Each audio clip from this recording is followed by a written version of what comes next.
Selling lies and buying time, killing people next in line. Lower classes, social slime, they don't matter. Genocide, sick from water, sick from air. Making money, they don't care. Caesar shit, force of air. Fuck them back, it's only for they war. They shoot, they kill, they massacre, rape. They burn the kids, no one makes countries. Lie to your face, fight and die. Cause God will give.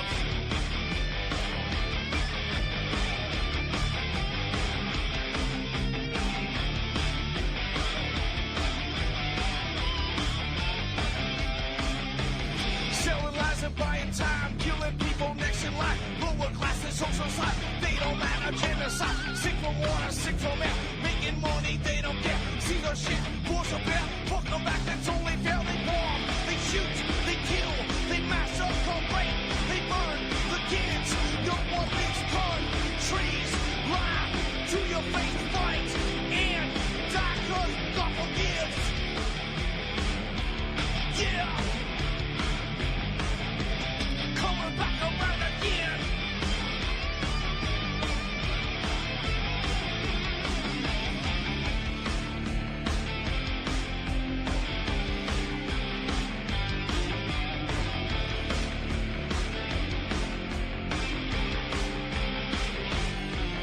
Yeah.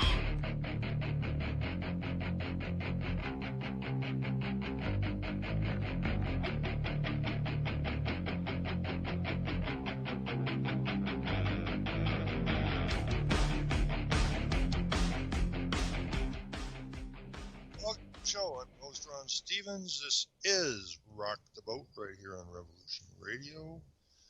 And it is December something.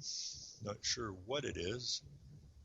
Let me look. It is the 29th of December. So we got this year just about out, over and out for 2016, which is a good thing. It's been a screwed up year. The evil ones have pretty much put their cards on the table now. So even the dumbest of the dumb have to become aware of what actually is going on here.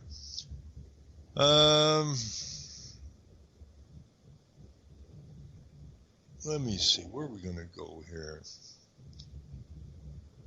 I did make it to my friend's wake after the show Tuesday night. I did manage to get there, which I'm glad I did. And got to say goodbye to him. And very, very intelligent, interesting guy. But he's no longer with us. But I think everybody that ever met Jim has enough memories that he's what I call a character. He's American by birth and moved up here to Canada and ran a magazine up here and among many other things. And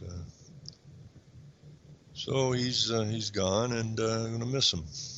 And, but if you knew Jimmy, you got lots of memories. So, and he left lots of memories with lots of people. So it is what it is. Kind of a weird story, real quick, before I go on a triad here. Debbie Reynolds died a day after her daughter, Carrie Fisher, and that was kind of a little strange, but that's what happens. I mean, sometimes you maybe get so closely connected that this happens. Another gentleman I know here in town, his wife passed away, and he passed away the same day, and they both seem to be pretty healthy. So maybe they're together. I mean, if they passed away the very same day, so whatever. Anyways, we have some serious idiocy going on here. If I can find this, if I can find the right news channel. Let me see if I can find this. Oh, here we are. You know, if you still believe in the political system, you really need to give your head a real good shake. There is not a nation on the planet who's not a member of the United Nations. Maybe North Korea, but I think they're quasi-members or something. So they've gathered up all these nations. Now they're destroying all these nations. And your Politico is working for them. And they are there to destroy you, as per the UN globalist corporate agendas. And it gets worse than that. You know, we have a carbon tax coming in here on the 1st. Says here the Liberals in Ontario, or maybe this is federal, I'm not sure which, probably federal, yeah, the federal government, Liberals to introduce incentives to retrofit homes, rules for more net zero new homes. But net zero homes add 15% to the cost of an average home, a price too much for many buyers. So, you know, they're asking you to retrofit your house. Meanwhile, more and more people can't afford a house, which is part of the plan because what's not sustainable? Private property. Private property is deemed to be a social injustice, meaning that if you own a home, you may profit from it, and someone who doesn't own a home cannot profit from it. Therefore, it is a form of social injustice, and the game is to drive everybody out of their homes and end up being corporate renters. So your entire political system, regardless of which stripe or color it is working for your demise. And that if that doesn't really piss you off by now, it will shortly. It doesn't matter how stupid you are or how far up your ass you got your head stuck. Eventually, you're going to have to get it. And the sooner you get it, the sooner we can fix these problems. Anyways, it says here the federal government wants existing homes to be more energy efficient and for developers to build more net zero homes. Now, if you asked a politician what a net zero home was or how you're going to go about building, of course they wouldn't know. They're just mouthpieces. They're puppets. And the strings are pulled and the little lips move and this rhetoric comes out of their faces. Very shortly, the Liberal government is expected to introduce changes to the National Building Code that will require builders to include more net zero homes, buildings that produce as much energy as they use in housing developments in the next 15 years. The government is also expected to announce incentives for homeowners to retrofit their existing homes so that they use less energy. The goal of both moves is to reduce the greenhouse gas emissions from buildings, which account for 17% of Canada's carbon pollution. It's all part of a list of environmental measures that will roll out in the lead up to the crucial meeting on climate between Prime Minister Justin Tinkerbell Trudeau and the premiers in December. It's really exciting to see the government take a leadership position on this, said Tanya Rummock, spokeswoman for Landmark Homes, a housing developer in Edmonton. It's very important that we start to take steps to increase the minimum standards for our homes. Net zero is one way to get there, and we have a lot of exciting things ahead of us. Bite me, Tanya. Rummick says as the energy costs associated with owning a home continue to rise, builders will likely choose to make more net zero homes without being encouraged to do so by governments simply because people will view them as more cost effective over time. The carbon taxes that are coming, all of these things start to contribute to a higher cost of living, so it starts to make more sense in new construction to build it from net zero, she said. Net zero homes use solar panels on the roof to run a high-efficiency electric furnace. They are built with additional insulation, triple glazed windows, among other features, to improve the building's ability to retain what heat is produced by the house. These measures increase the cost of an average house by about 15%. The problem here is that Tanya from Landmark Homes is not explaining that this is all a fraud.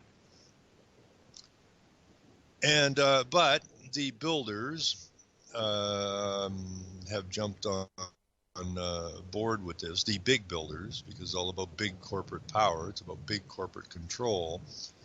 Um, is well, it's sad to see that these people who supposedly understand what's going on don't seem to understand that the noose is around their necks as well. And while owning a net zero house may save owners an energy costs in the long run, especially with the price on carbon just over the horizon, Brent Strachan, a senior vice president at Minto Communities, an Ottawa home builder, says net zero homes are still proving a tough sell. What we are finding is the cost is a little too much for people to invest in it. An additional $75,000 on a single family home is a pretty big price tag up front, he said. When you're looking at finishing your home with granite, hardwood, ceramics, things that people come to your house and say, wow, that's beautiful. How many people comment on solar panels when they come to your house, he said. So it's not as glamorous and a little too expensive for the average consumer to invest in. There's no reason for the average consumers to invest in it, of course, except that we're dealing with massive fraud. Now, the UN documents and the documents from David Suzuki, which is just a regurgitated UN document, it's really plagiarism, says that once they get the houses up to a certain level, then they're going to just raise the bar. So regardless of what you do to your home, the rate of your cost of energy is going to continue to rise.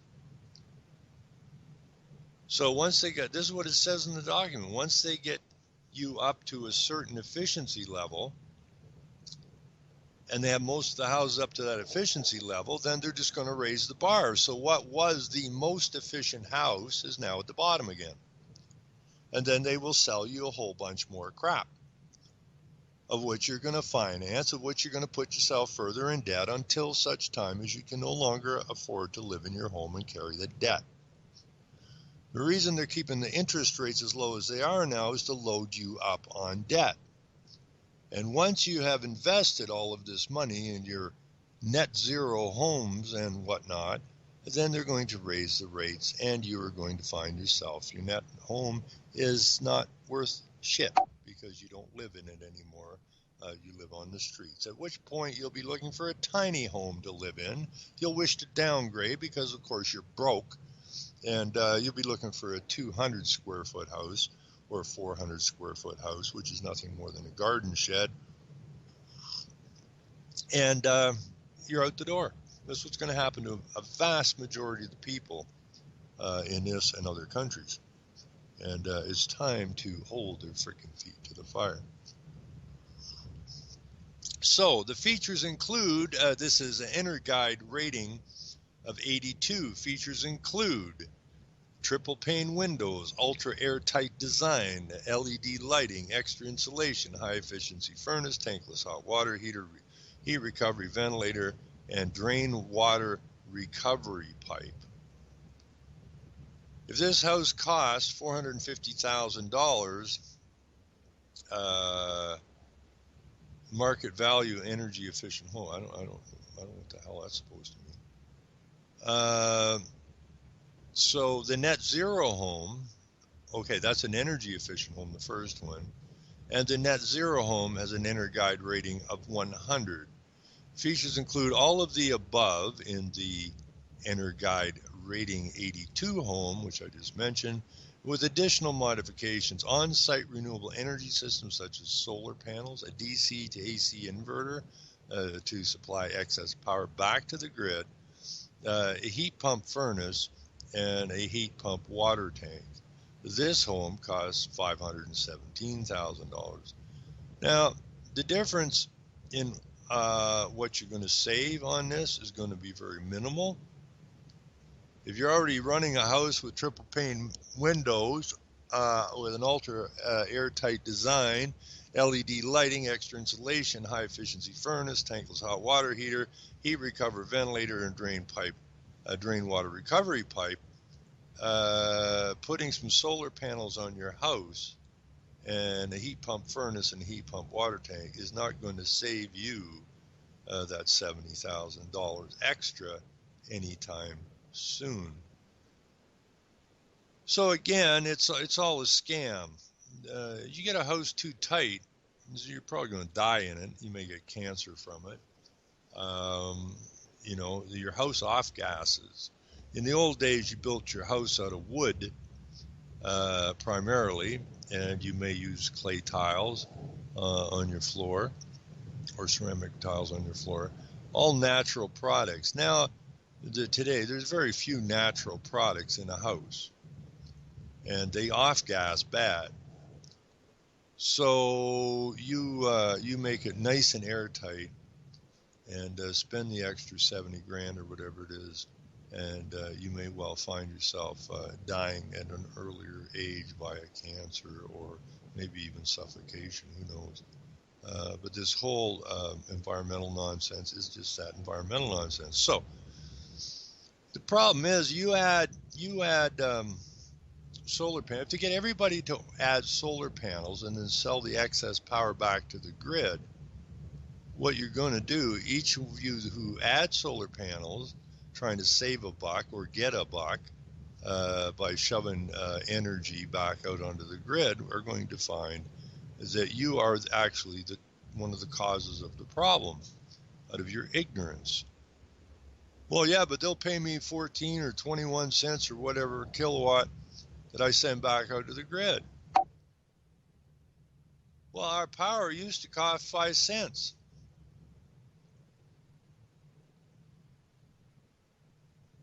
It's all about ramping up the price. So you're going to say, well, I'll save money on my house because I'll be able to sell the excess solar energy, if there is any, back to the grid for some ridiculous price, of which goes into the pricing schedules, which drives everybody else's price up. But people don't think about things like that. I don't know why they don't think about things like that. You know, it's the same thing. I used to get people to come into my office when I had my office, and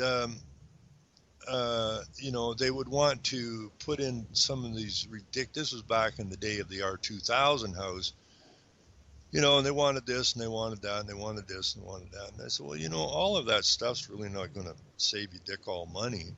You're just buying what's being sold to you on the television sets and in the magazines, which is what the media does. They come at you with an onslaught so that at some point you're going to submit, and then you're going to go and borrow a bunch of money. And in most cases, you're not going to be real happy with what, you know, people say, well, if I spend this much money, I'll save this much a month. Well, that's fine. But you're not very good at math, because if it's costing you this amount of money and you're paying a mortgage and interest, and the lifespan of the device, furnace, whatever, you know, so you've upgraded all of this stuff and you're going to save this much. Well, you're not going to save that much, because you have to add in the cost of the device that you've put into your house. And people rarely understand that. They really even go there. I'm saving $35 a month on my hydro bill. Okay, but you just spent $40,000 at interest. So your $35 a month is going to take you a hell of a long time to get back your $40,000 at interest. And by the time you get your money back, the equipment's probably toast. I mean, if you say, I'm saving $35 a month, that's great. What do you got invested in it? Well, $30,000, $40,000. Well, now you have to add that into your savings. So how much are you saving now? Oh, you're actually paying $35 a month more now, which would stand to reason. But people never seem to go there. They don't seem to make that connection the money out is separate from the savings.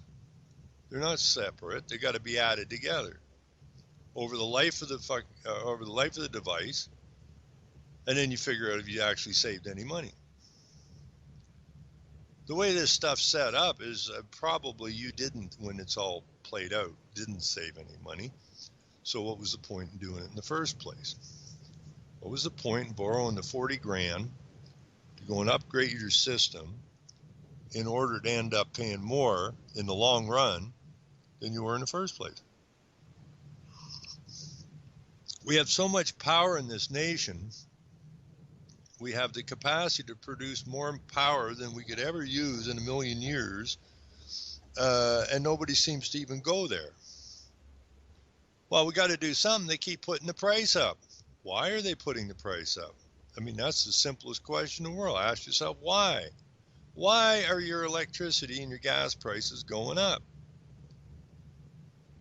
You know, is your government that incompetent that they can't run a electrical system? Or are they doing it for a nefarious reason? Obviously not doing it. They're trying to bankrupt your ass. And they're trying to throw you out of your house. So the builders now, they want incentives, of which everybody pays for, but not everybody can afford to upgrade their homes. So now the ones who can't upgrade their homes are paying for the ones who could upgrade their homes, because the ones that can't upgrade their homes are not in a position to take advantage of the incentives. So everybody's getting screwed over constantly. Now, this is the sickness in this game. Trudeau says naysayers on Canada's carbon tax are using scare tactics. No, they're probably trying to explain the truth to people, that the thing's a freaking fraud, a scam, a hoax. But no, when I see headlines like this, it reminds me when I was fighting the wind industry. You know, anybody that stood up against wind turbines was a what the hell did they used to call those people? Oh, I had it on the tip of my tongue and now it's gone. Not my backyard people. NIMBYs, not in my backyard people. So by saying that, it negates somehow to the normal, not normal, they're not normal, but to the average man or woman that, oh yeah, so they're just bitching because they don't want one in their own backyard while the entire environment is going to hell in a handbasket. The world will probably not survive another 50, 60 years if we don't do something immediately, which is all the propaganda coming from the media, the schools, out of the universities and stuff. So anybody that would stand up and say, hey, by the way, wind power is an absolute, complete, and total fraud. You never hear that in the papers. You never see that from the talking heads on the TVs. You never hear it on a radio station. All you hear is, oh, yes, people are bitching about these wind turbines coming in their neighborhood. Oh, they're just NIMBYs. You know, it's not they're against it. They just don't want it in their own backyard. Well, you got to put it, then they go, would you like a coal plant in your backyard better? Well, sure I would, because at least I know I can get power when I need it, not when the bloody wind feels like blowing. And I know that the cost of my energy coming out of the coal plant is going to be a fraction of what the energy is coming out of these turbines. So, of course, we want the coal plants. But no, you're an NIMBY. You're an NIMBY. You know, I used to get people do that to me all the time. I get reporters and that come up to me because I was quite active in the anti-wind farm deal, but then I'd already discovered the scam of the wind farm deal and renewable energy way back in the 70s. So I already knew what the hell it was, a total scam. And, so I'd have reporters ask me questions at meetings and OMB hearings and council meetings and stuff. And so these reporters come up to me and they say, oh, you're Ron Stevens. Yes, I am. And you're against wind farms. Yes, I am. So what you're saying is you're pro coal. I don't recall saying I was pro coal. I'm anti wind farm. Now, how do you jump from anti wind farm to I'm pro coal? And this is the way the media manipulates shit. So now we went through this time of NIMBYs, and they're calling them NIMBYs again when they're crowding in these high density houses into high-end housing developments.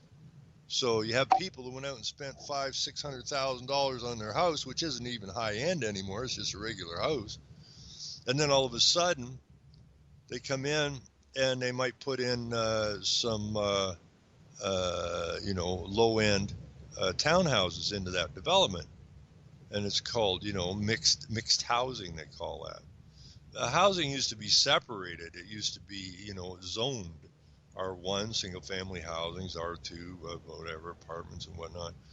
And, R3, I don't remember the exact what was for what. It was as commercial, then you got industrial, and then you got a mix. But we don't have that anymore because, we want to diversify.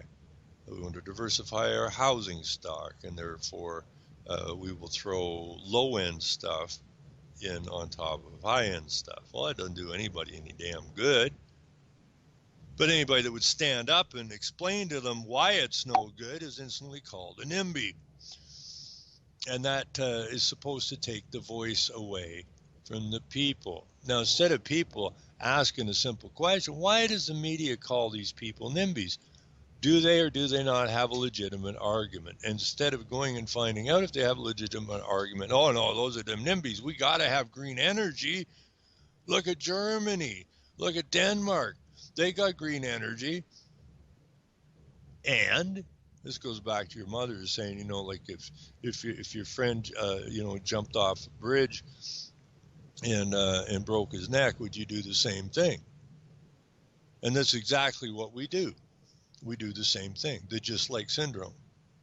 Well, we want to be just like Germany. Who the hell would want to be like Germany? Well, we are like Germany because just like Germany, who screwed their people over this green energy crap, and now have apparently a real Muslim Islamic migrant problem on their hands. But hey, we want to be just like Germany. And we apparently do because we are getting this wicked onslaught of Islamic migrants. So we here in the West are not leaders, we're followers, and we need to become leaders. We at least need to get our heads out of our asses for a little while at least. Anyways, what do we got here? Yeah, it's a tough sell. So now we have another story here. Which is the Trudeau naysayers on carbon tax using scare tactics. And we'll take a quick look at that. Here's Tinkerbell with a nice picture. Trudeau says naysayers on Canada's carbon tax plan are using scare tactics. Based on what, of course? Probably nothing. Prime Minister Tinkerbell Trudeau says he's aiming to counter the political torque and misinformation on federal government's controversial carbon pricing plan. Trudeau said the government's challenge is to ensure people understand that the money collected on carbon pollution will flow back to the provinces and the territories. There are a lot of people that are trying scare tactics and divisive tactics to point out disaster scenarios that have no basis in fact, he said Friday. The Prime Minister made the comments in Medicine Hat, Alberta, where he is stumping for Liberal candidate Stan Scamanto before by-election called for October 21st. What this measure will allow for its citizens and trading partners and citizens around the world to understand that Canada gets that you don't build a strong economy without being responsible on the environment, he said. Trudeau said lack of leadership on the environment by the previous Conservative government added to Alberta's economic woes, and that adding a carbon tax will ensure clean energy jobs for future generations. Have you ever heard a stupider sentence than that? But they print this crap in the news because, as Rockefeller said, he wanted to thank the news for remaining quiet all these 4 decades, I think it was, which is about 5 or 6 decades now, because if the media hadn't agreed to remain silent on what they were up to, that being the globalists, that they would have never been able to get their plan in place. Well, this is just more of the plan, and we need to kick that plan in the teeth. Every single newspaper, every single media outlet should be sued. Because what these puppets are up to is basically, not basically, they're lying, they're deceiving, and they're being extremely fraudulent in what they're up to. Anybody questions them, then they call them names.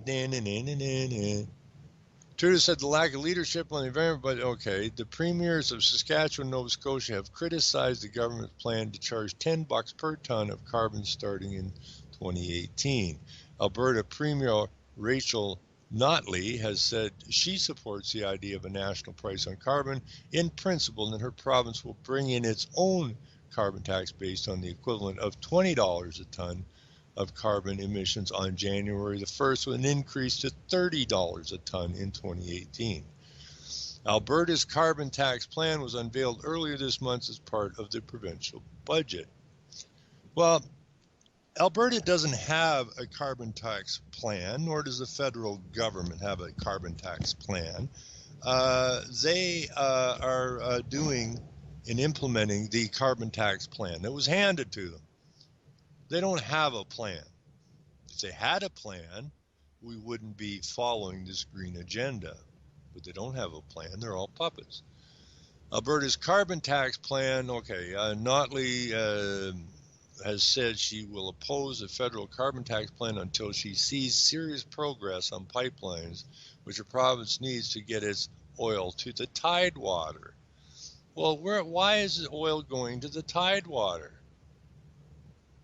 Because it's going to frickin' China.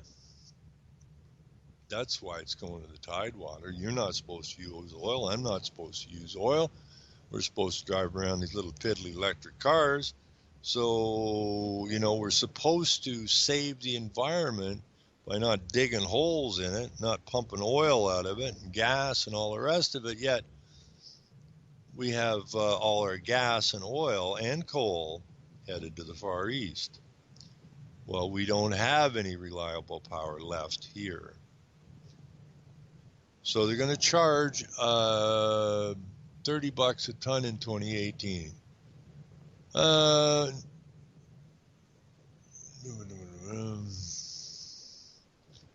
Friday, Trudeau said the federal government plan will make it more possible than it was for the past 10 years to actually get our resources to market, to perhaps build a pipeline to Tidewater. Okay, so you got the Premier of Alberta wants to get the oil to the Tidewater. You got the Prime Minister, who is a Muslim,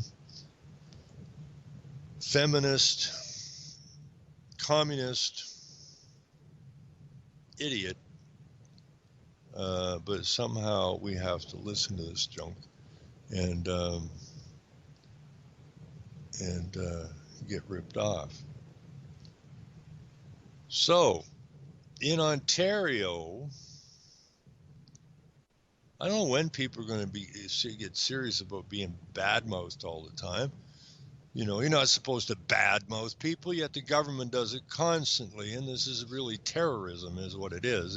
It's terrorism for sure. These are terrorists. Your leaders of your countries, leaders of your states or provinces, the leaders of your municipal councils, and the councils themselves, along with the city managers / CAOs, are all criminals. So she's calling me a very bad actor.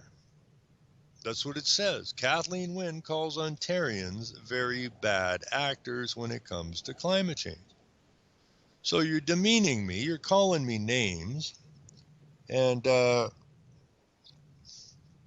you're slandering me because you have made a blanket statement saying that Ontarians, of which I live here, and therefore you must be speaking to me or about me, and you're calling me a very bad actor when it comes to climate change. Based on what? The fact that climate change isn't real, or the legal definition of climate change is not real, but then nothing in the legal system is real. Did I just say Israel? Israel. Anyways, Premier Kathleen Wynne, who is promoting very graphic, nasty sex education to very, very young children, is defending the Liberal government's decision to introduce a cap-and-trade program next year to combat climate change, calling Ontarians very bad actors when it comes to creating greenhouse gases.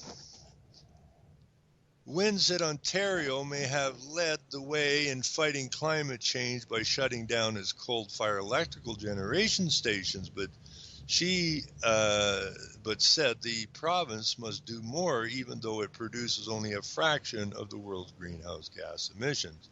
When I see Ontario in the context not just of the country, but of the continent or in the globe, we have to play a role, she told the Niagara Chamber of Commerce on Tuesday, and all chambers of commerces are also puppets of the UN globalist corporate agendas.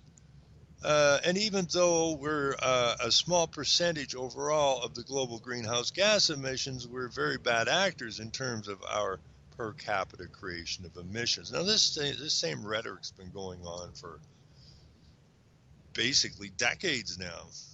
You know, we have Morris Strong calling us bad actors. We have David Suzuki calling us bad actors. Regardless that Canada only produces, and I'm using the word just because it's there, not in the legal fictional term, but Canada, the people in Canada are water pigs and energy hogs and so forth. Always demeaning language. And that needs to stop. They need to be sued over it. The Liberal government predicts that cap and trade will add about $5 a month to home heating bills and about 4 cents a liter to the price of gasoline at the pumps when it kicks in January 1st, which is kind of interesting because yesterday the gas at the pumps here was 98 cents a liter, and today it's about $1.06. And I know my brother-in-law, when we were going over the job site today, he says, well, the price of gas sure went up. And he says, oh, that must be because of the carbon tax. And I said, no, the carbon tax doesn't come into January 1st. So what they've done is they ramped up the price of fuel today, and then it's going to get ramped up again on the 1st. You're being robbed. You're being hosed. You're being deceived. You're being lied to. Let's see. Business groups have expressed concerns about the economic impact of the cap and trade, which will require polluters to buy emission credits that they can sell if they come in under their limit, or buy them from others if they can't meet their targets. I know there's some anxiety in the business community, Wynne said. But companies are being urged to innovate. The Liberals chose cap and trade over a carbon tax because the money raised from emission auctions will be used to help businesses reduce their greenhouse gas emissions, in part by developing new clean technologies, she added. It's not just a financial burden, said Wynne. They actually get money back in order to innovate, and that's how they will reduce their emissions and be supported by the system.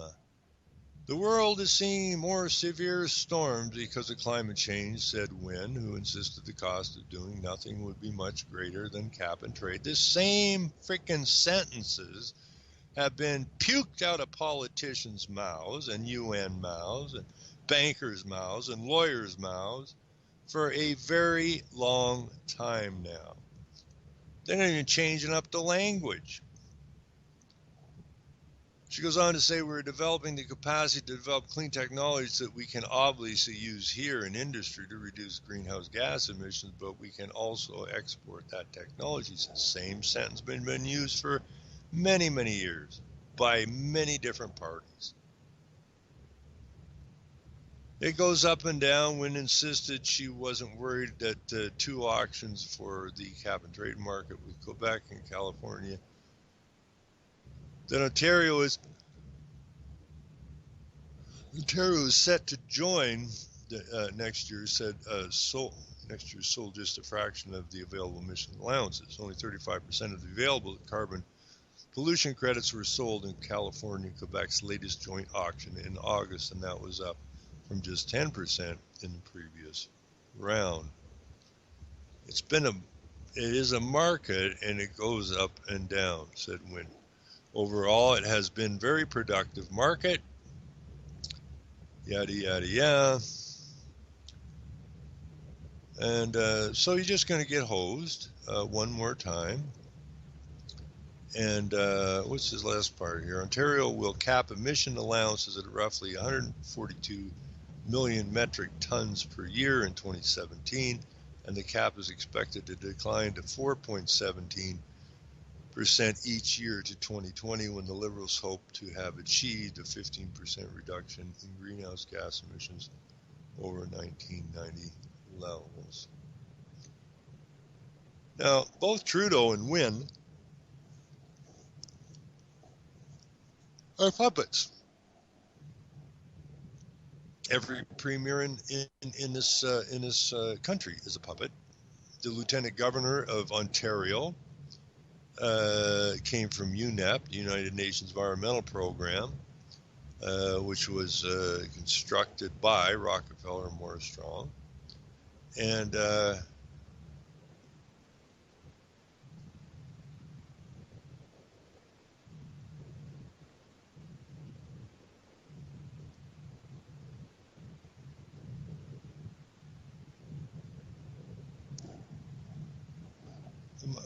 did I fall asleep?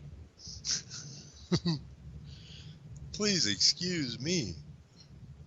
I did. I nodded off. I had a bitch of a day today. We worked our tails off. I'm very tired. And I think how long did I nod off for? A minute? Huh? Longer than a minute? 10 seconds. Oh, that's okay. That's wild, eh? Let's see what else we got here.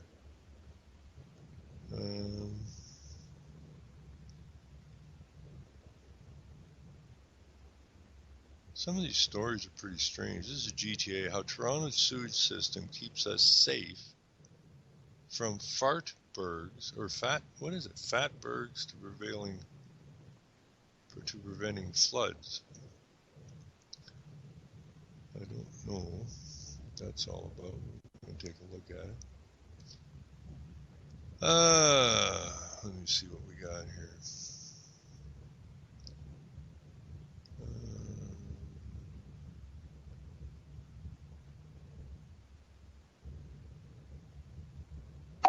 Anyways, we got this. I'm not going to worry about that.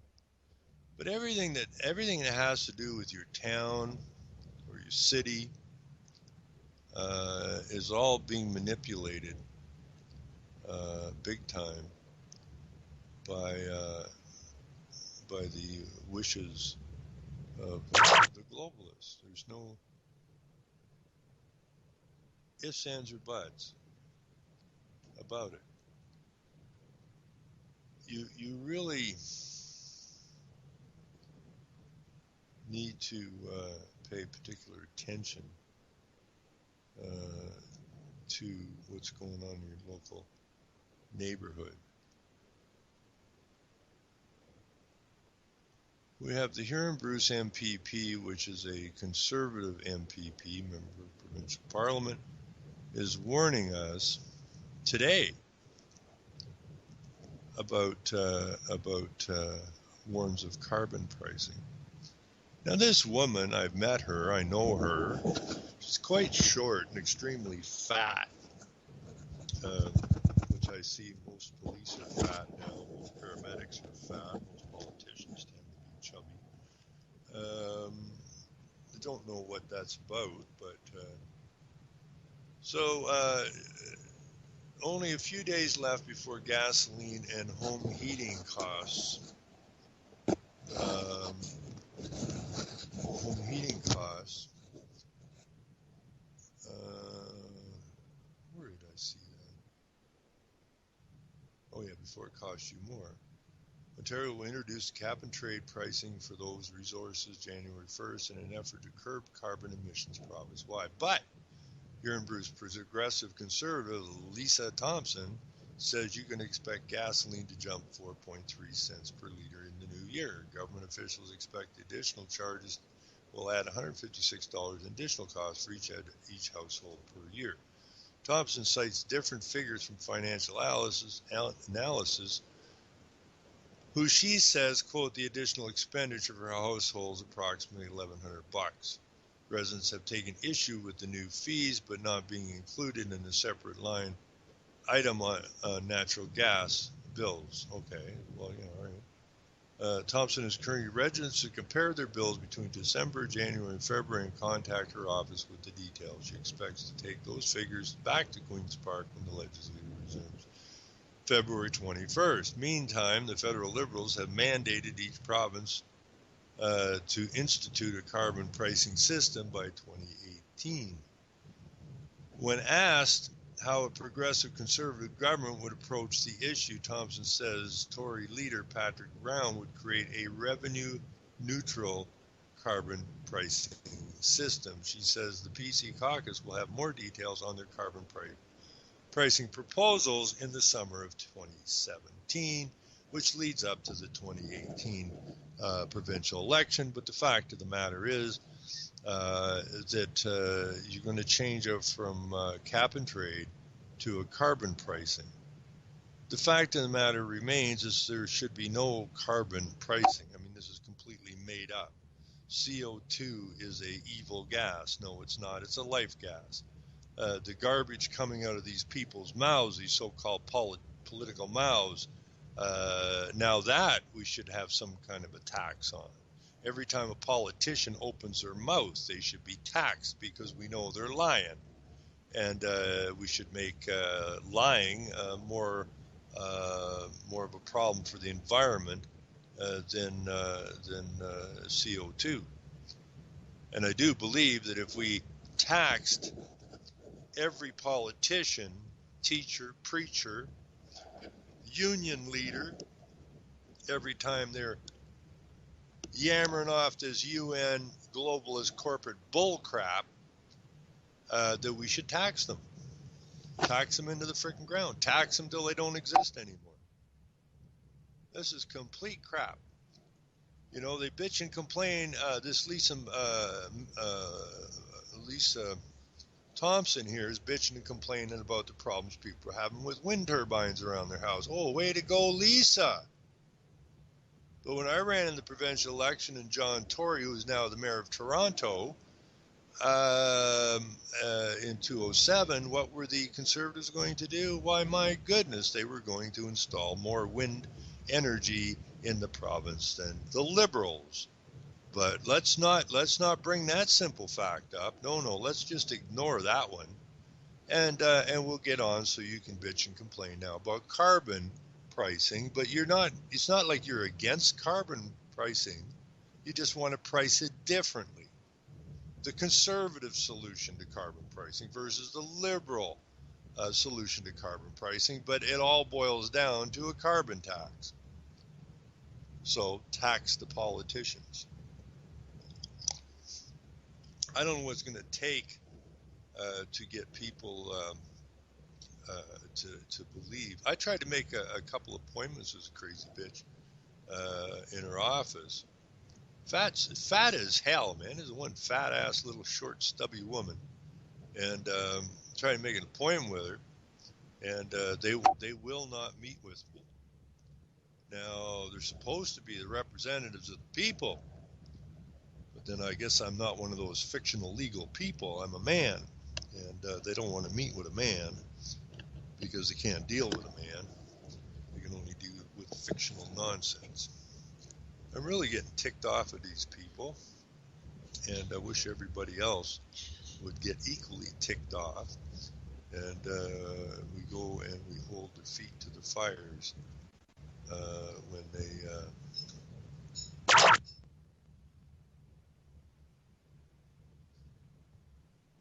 comes time for the next election. Now, here's a really stupid story, and I don't care where you live, you're going to run into these stories. This is a story on wind turbines again. It's a short one. Huron East, I see they finally fixed the spelling on the headline. They had Huron spelt wrong. It was spelled H-E-R-O-N or something when I saw it last night, but I see they finally fixed the spelling. No longer, so Huron East is no longer an unwilling host for wind projects. Now, with all of this nonsense, they keep playing the game, so the municipalities have no power whatsoever to tell the province to shove off, because the provinces or the states create the municipal governments, and therefore they do the bidding of the creator. And so we have the municipalities bitching about the wind. Well, we don't want any more wind around here. So then they came up with this thing, you could be an unwilling host, whatever the hell that was supposed to mean, because even if you're an unwilling host, you don't still have any authority as a municipal government to say no. So, people get all excited. They go, well, this place or that town has become an unwilling host. Good for them. Wonderful. That's telling them they go. I mean, it was ridiculous. Absolutely ridiculous, because don't the people know? Apparently not. They don't know that for the municipal council to stand up to the province is an impossibility. It's impossible. The provincial state governments are the parents. The municipal governments, the town councils, are the children of the parent. They must obey the parent. So we get all these silly little linguistic games going on here. That we're an unwilling host now. We've just passed a bylaw that we're now an unwilling host, says the council of whatever. Call it Huron East. So Huron East has rescinded an earlier motion that declared the municipality an unwilling host for wind turbines. Now, Huron East did have a motion that declared the municipality an unwilling host, but they've since rescinded that. Now, why would they do that? Well, Mayor Bernie McLennan made the motion explaining that he was not aware of any situation where declaring itself an unwilling host had been effective in preventing a municipality from being a host for wind turbine development. Exactly. And the people in those areas should be pissed right off. Because when you have the mayor and the council saying, we're making a motion, we're going to become an unwilling host for wind turbines, knowing full frickin' well they can't stop them because they're the children of the state province and must do the bidding of, just like your nation, your country is a member state of the United Nations, which makes it basically the Papa, I suppose. You have to do as you're told, and that's what these people do. So they made a motion, they're unwilling hosts.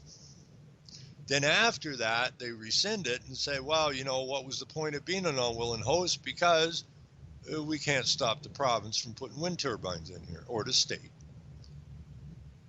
But he says, by rescinding the designation, the municipality would be eligible for a vibrancy fund payment of $115,000 a year from St. Columban Energy. Wait a minute. You put a motion in, you were an unwilling host. The province went ahead and put the windmills in. Now you rescind your unwillingness, and you have to rescind your unwillingness in order to be eligible for a vibrancy fund of $115,000 a year from the energy company who put the windmills in that you were unwilling to have. And then he goes on to say, people, McClellan believes that people pushing for the designation believed it would encourage council to be more aggressive in opposing the project. But the fact is the municipality has no authority regarding the placement of wind energy projects. He says now that the turbines are up and running, the municipality might as well get the benefit of the vibrancy fund. McClellan says, given the financial pressures the municipality is under at this time, $115,000 is a significant amount of money and will help offset taxes for everyone in Huron East. This is politics, folks. These are liars, folks. These people should be, well, held accountable. Because I recall all of that stuff when we were fighting wind turbines. All the same mumbo-jumbo garbage. You know, we're going to fight them. We're an unwilling host. And you'd say to them, well, how can you be an unwilling host? You have no authority to be an unwilling host. Well, yeah, but that's just like a bait and switch, a smoke and mirrors the province told us to tell the people so they think we're fighting the province or the state. Knowing full well they don't have the authority to fight anybody. So we put up all this game going on here. Oh, the mayor's on our side or the councilor's on our side. You know, they're going to do everything they can to stop them. Well, we couldn't stop them because we don't have any authority to stop them, but they're waving $115,000 a year in our face now that they've put up the windmills we said we didn't want, but now that they're there, we might as well take the money. And you call these your representatives, your leaders? These are like belly lower than a snake. They're slithering all over your communities. You know, say you're going to cut the head off the snake like the Rothschilds and Rockefellers. You're surrounded by snakes in your own freaking community. You want to start lopping some snakes' heads off, go to your local council. Because there's a whole den of vipers there. You don't have to go chasing Rockefeller, Rothschild, or Soros down. Because all their little buddies that are working for them are right in your local community. When you have this kind of bull crap going on, when you've got the so-called prime minister of the country, which is not the prime minister of the country, it's the Queen's prime minister, her lapdog, not your lapdog, her lapdog, telling you that anyone that's against carbon credits is using scare tactics when you got the premier of the province calling you names because you don't like what they're doing. And you got the lieutenant governor, Queen in place, who came from UNEP, who was schooled by Morris Strong. You got yourselves a problem. And you need to deal with the problem. And the only place you can deal with the problem effectively is at the local level, because that's where the little snakes are slithering around. And if you can't handle the little snake slithering around in your own community, how in the name of sweet Jesus you're going to cut the head off the big snake? Ain't going to happen, folks. So you better get down to the local level and start holding their feet to the fire. Anyways, we're out of time. I'm very pleased to announce that come Sunday,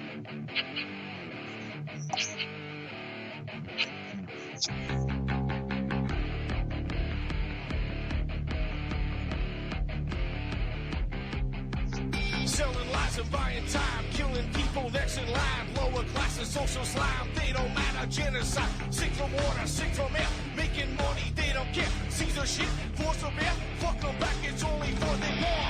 They shoot, they kill, they massacre, rape, they burn the kids. No one makes countries lie to your face, fight and die. 'Cause God forgives.